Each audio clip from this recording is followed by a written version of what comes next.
TV11 के हिंदी समाचार में आपका स्वागत है। टीआरएस पार्टी की एमएलसी कविता ने मोदी जी सरकार पर लगाया है अपना निशाना।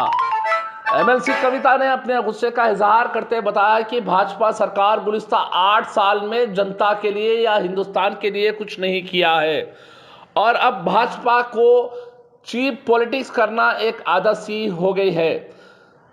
हिंदुस्तान में इकोनॉमी कितना गिर चुका है और कई बेरोजगारी के बावजूद भी हिंदुस्तान के प्राइम मिनिस्टर मोदी जी कभी वो नहीं सोचते हैं, मगर राष्ट्र के सरकारों को गिराना, एमएलए को खरीदना अब भाजपा मोदी सरकार की आदत सी बन गई है। एमएलसी कविता ने सीधे मोदी जी पर निशाना लगाया और बीजेपी पार्टी पर अपने गुस्से का इजहार किया है। बस चंद महीने बाकी रह गए तेलंगाना रियासत में, यहाँ पर तेलंगाना राज्य में इलेक्शन होने वाले हैं, जिसकी वजह से अभी से मोदी जी आने से पहले ही मोदी जी ईडी के और आईटी के लोगों को भेजकर यहाँ के मिनिस्टर्स और एमएलएस को डराने की कोशिश कर रहे हैं। कविता ने बताया है कि कई झूठे केसेस और ईडी का नाम लेकर डराने वाली भाजपा को टीआरएस पार्टी के कोई यहाँ पर नेता लोग डरने वाले नहीं है। एमएलसी कविता ने स्वागत किया है कि ईडी हो या इनकम टैक्स वाले हो, जो भी लोग आए उनका हम स्वागत करते हैं। मोदी जी सरकार को आने वाली इलेक्शन में जनता मुंह तोड़ जवाब देगी। अब मोदी जी ने सारे राज्यों पर जाना, जो सत्ता में रहने वाली पार्टी को वहां पर सरकार गिराना और एमएलए को खरीदना अब मोदी जी की आदत सी बन गई है। भाजपा का काम ही ये है।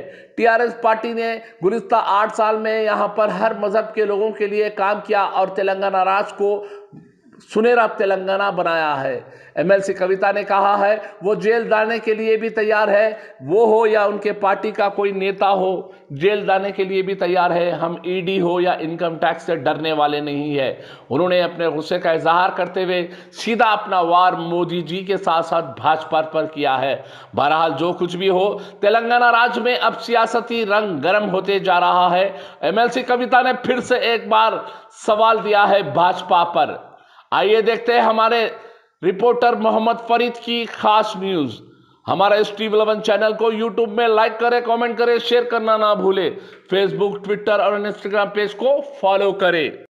इस देश में मोदी जी का सरकार 8 साल पहले आया है और इन 8 सालों में तकरीबन 9 प्रदेशों में जो डेमोक्रेटिकली इलेक्टेड गवर्नमेंट्स है उनको गिरा के एक असहज तरीके से वहां उन्होंने भाजपा का सरकार बनाया है।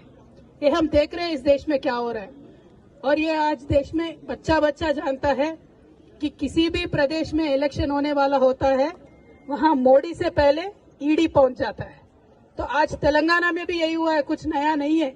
अगले साल हमारे यहाँ हमारे प्रदेश में इलेक्शन है तो मोदी जी के आने से पहले ईडी वाले आ गए। हमने उनका स्वागत किया, हमने कहा हर तरीके से आपको कोऑपरेट करेंगे। फिर भी ये जो cheap tricks Bharatiya Janata party play करती है, मीडिया में लीक दे दो, नेता के रेपुटेशन खराब कर दो, मैं बोलना चाहती हूँ मोदी जी से विनम्रता से, मोदी जी अगर आपको जेल में डालना है तो डाल लो, कोई टेंशन नहीं, चले जाएंगे, लेकिन लोगों के लिए काम करना नहीं छोड़ेंगे। बीजेपी के जो फेल्यूर्स है उसको एक्सपोज करना भी नहीं छोड़ेंगे। और आज